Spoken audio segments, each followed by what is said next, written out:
The content of this podcast is provided for general informational purposes only and is not intended as, nor should it be considered a substitute for professional medical advice.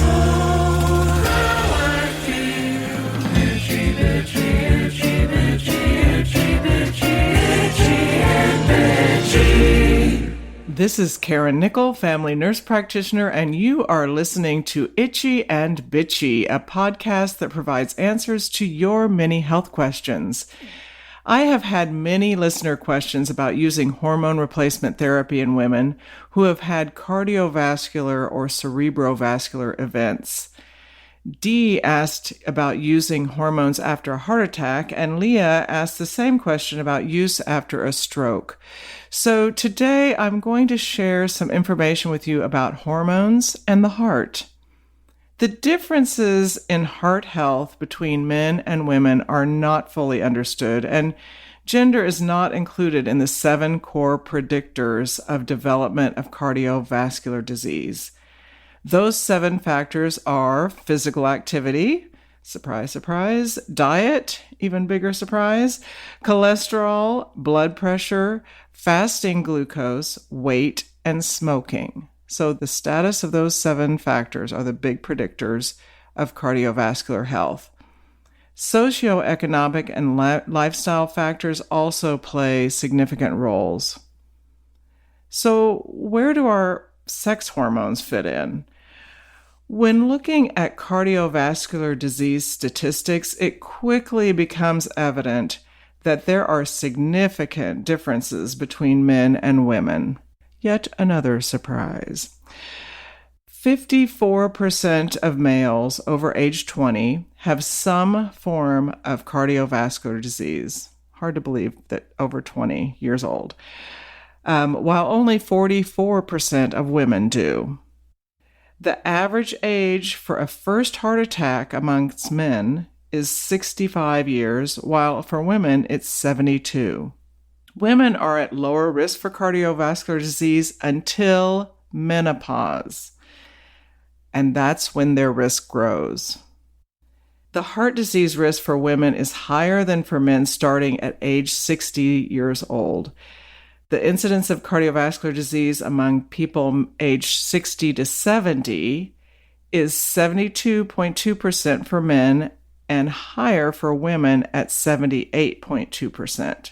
So we cross that threshold at age 60 and women start having more heart disease than men. And for those over 80, it's 89.3% for males and 91.8% for females. So here's a frightening little bit of information. Women also take longer to recover from heart attacks and are less likely to be prescribed blood clot preventing medications after a heart attack, which makes them more likely than males to suffer a second heart attack within 1 year. That is just frightening to me. Also, a 2019 study of 1,700 patients found that women are also more likely to have poorer outcomes following aortic surgery. Even after we've controlled for age, weight, preoperative health, and comorbidities, women were nearly twice as likely to experience a stroke or death following the surgery. So again, where do hormones fit into our risk of developing heart disease? Well, both women and men have estrogen in their bodies, and there are different types of estrogen in our body.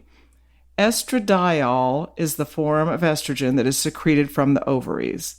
Most people are not aware that men also have estradiol, although at lower levels than women, because some of their testosterone will convert to estradiol, and the testicles make some estradiol as well. Also, we think of estradiol as a hormone that only regulates the reproductive system. But I have talked to you all before about the fact that hormones affect every cell in our bodies, and that includes our heart cells. We have estrogen receptors in systems throughout our entire bodies, in our brains, digestive systems, in our skin and bones, and even in our hearts. However, these estrogen receptors are picky little receptors. Certain receptors are more sensitive to estradiol than other forms of estrogen. Of course, we are just beginning to understand estrogen's role in cardiovascular health because we have so few studies on women specifically and heart health and hormones. So we now know that it is one piece in a very complex system. So far, what we know suggests that estradiol produced by the ovaries appears to be heart protective in a number of ways. Firstly, it helps tissues throughout the body stay supple and flexible, and that includes blood vessels. This also helps to increase blood flow. So as menopausal women know, things don't stay very supple when we don't have our estrogen. Everything gets a little stiff. And our arteries are the same way. They get stiff if we don't have estrogen. Estradiol also helps keep our blood pressure low, again, because it helps keep the blood vessels from becoming stiff. It helps keep blood triglycerides low. And triglycerides are one of our cholesterol particles that are in our blood. It also increases HDL, which is our good cholesterol, and it lowers LDL, which is our bad cholesterol. So estradiol plays a key role in managing our cholesterol numbers. Estradiol also promotes blood clotting. It additionally absorbs free radicals, and I know many of us have heard about free radicals, but they're bad things that make stress our cells in our bodies. And estradiol absorbs free radicals, and these are those particles that cause damage. So again, very protective of our heart vessels and our blood vessels throughout our body. Until recently, it was fairly common for women to elect to have their uterus and/or ovaries removed after having their last child. And this was done in order to reduce the risk for various diseases or conditions such as ovarian or uterine cancer. But studies have shown that when women get elective hysterectomies and oophorectomies, that's the removal of both ovaries, oophorectomies, pretty cool word, before the natural onset of menopause. So if you have this done before you naturally go into menopause, we see an increased incidence of heart disease, along with many other chronic conditions associated with aging. So increased heart disease and increased diseases that are associated with aging. However, researchers see a decline in heart and other disease when they are given estrogen. So when women are given estrogen after hysterectomies and oophorectomies, if they're given estrogen up until the age of menopause, we see a decline in heart and other disease. This changes if they're given it after menopause. So if you've been in menopause for 10, 15 years, and then we give hormone replacement, we do not see that benefit, which is why the understanding of the connection between estrogen and the heart is more complicated than we initially thought. Those female hormones, they're complicated. I know, I deal with them every day. So I'm going to talk to you some more about estradiol and heart protection after this little break. I am continually trying to find ways to motivate myself and my patients to work out and eat a healthy diet. And once I found MyFitnessPal, I knew I found something that would help my patients and help me. At first, I thought it was just a calorie counting device, but I quickly discovered that MyFitnessPal actually teaches me about my nutrition and fitness habits and helps me develop habits that really are long-term lifestyle changes. MyFitnessPal isn't a rigid diet plan. Instead, you gradually learn from personalized data that works for you. And if your version of healthy looks different from mine or someone else's, that's a-okay. The whole point is helping you find the best path to your goals. Even better is MyFitnessPal Premium membership. I have one and I get custom tools and expert guidance to help me reach my personal health goals my way. App customization lets you choose the right settings to help you meet your individual goals. So if you're into macro tracking, low carb, or heart health, you can stick to it more easily. I want to tell you about the aha moment I had when using MyFitnessPal. I started using MyFitnessPal when I decided I was going to lose the 10 pounds I gained when our world changed in March of 2020. I've never really been a stress eater, but MyFitnessPal made me realize I had become one. Using the guided fitness and nutrition plans has really helped me get back on track and return to a healthier lifestyle, and as a result, started dropping the pounds I've gained. And with MyFitnessPal, you're not going it alone. You have access to guided daily workout and meal plans, and they're written by dietitians and exercise scientists. And there are other members there to share goals and experiences that they've had. MyFitnessPal does way more than just count calories. Get the support you need to meet your health goals. Unlock all the amazing things MyFitnessPal can do, like I did. Start your premium membership today. Go to itchy.myfitnesspal.com and use code ITCHY to get a 1-month premium membership for free. That's itchy.myfitnesspal.com, code ITCHY for a free 1-month premium membership. itchy.myfitnesspal.com. I frequently talk to you about the importance of eating a healthy diet. As a matter of fact, we are talking about that very thing on today's episode. I find that a lot of people don't really know what it means to follow a healthy diet. And Green Chef can guide you because they have a meal plan for every healthy lifestyle: keto, paleo, plant-powered diets, or even if you just want to have delicious but balanced and healthy dishes. I have many patients who want to transition to a plant-based diet, and with Green Chef, you can take homemade plant-based meals to the next level with Green Chef's plant-powered options. And all of you carb-conscious people out there can take advantage of their keto and paleo options, which will give you the premium proteins and vital veggies you need to power through your day. Green Chef is the first USDA-certified organic meal kit, so you can enjoy hand-picked organic veggies and premium proteins without having to worry about where they are sourced. And my listeners will know that it is so important to me that Green Chef is the most sustainable meal kit, offsetting 100% of their plastic use and 100% of their carbon footprint and emissions, so you can enjoy your greens while being green. On the menu this week at our home is pecan-crusted chicken with cream mashed butternut squash and sautéed green beans. It is both keto and gluten-free. I know this will be as yummy as all the meals we've chosen from Green Chef. Go to greenchef.com/90itchy and use code 90itchy to get $100 off, including free shipping. Go to greenchef.com/90itchy and use code 90itchy to get $100 off, including free shipping.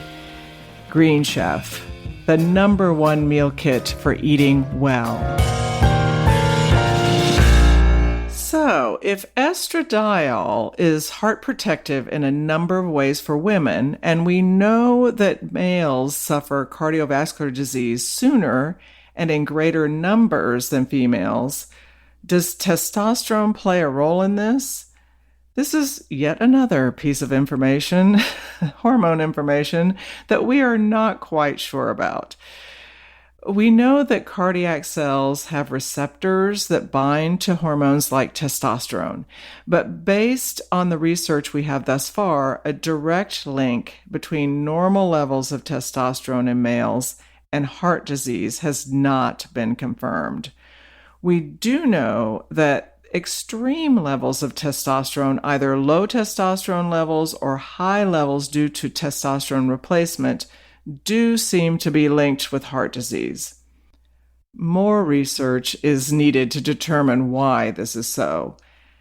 Athletes who take large amounts of performance-enhancing testosterone and androgenic steroids have increased risk of blood pressure, heart attack, and stroke because it can raise triglycerides, it can increase hemoglobin and hematocrit, which makes your blood thicker.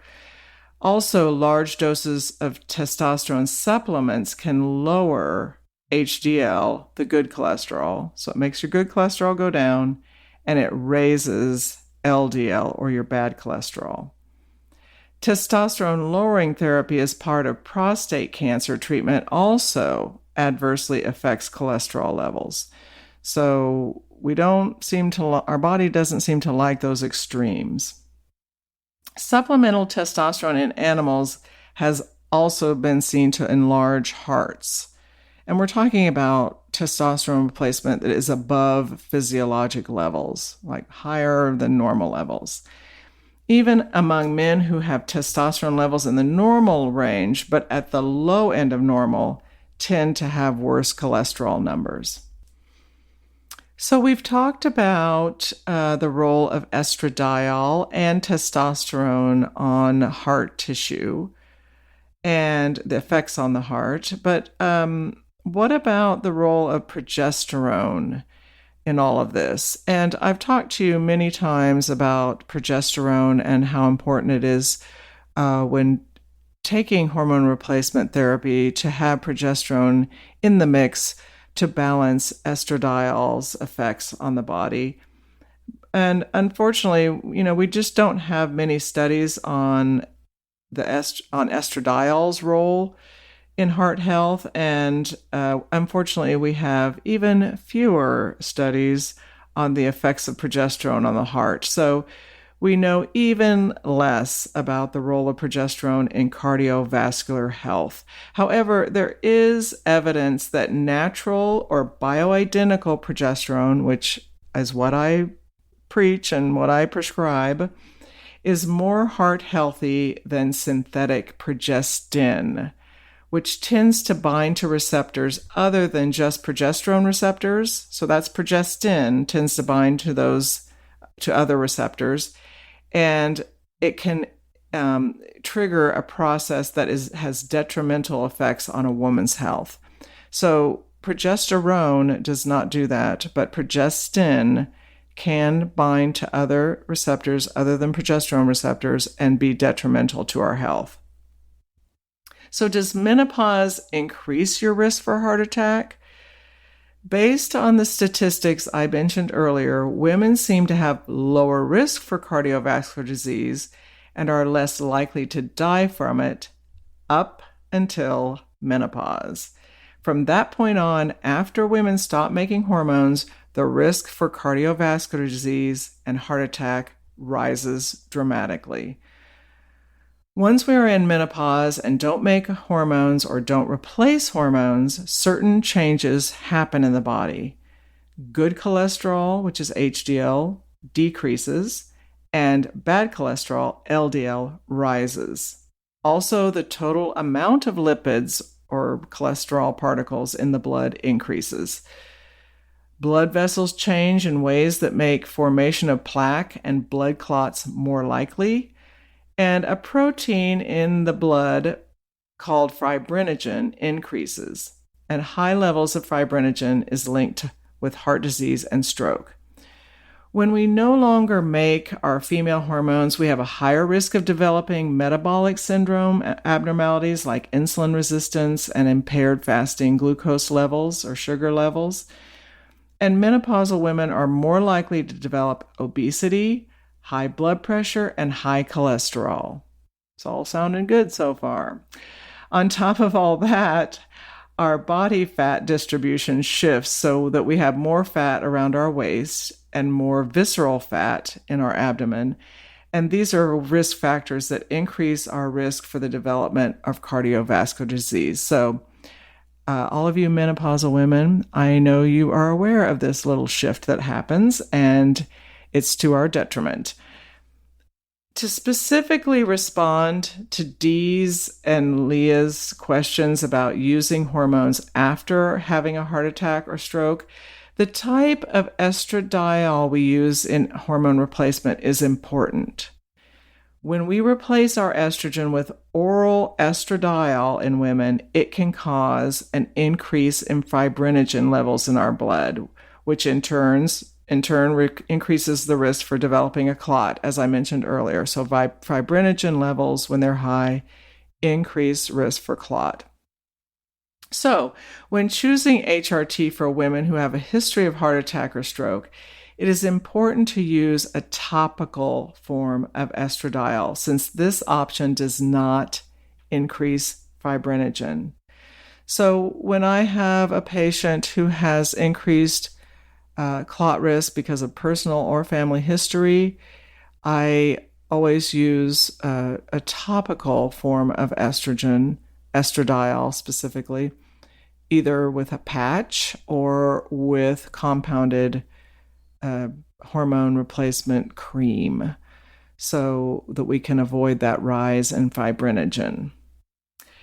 I won't go into detail about the different studies that we have that look at hormones and heart health, but suffice it to say that there are many variations of HRT formulations in most of the studies available, and there are many flaws and inconsistencies in those studies.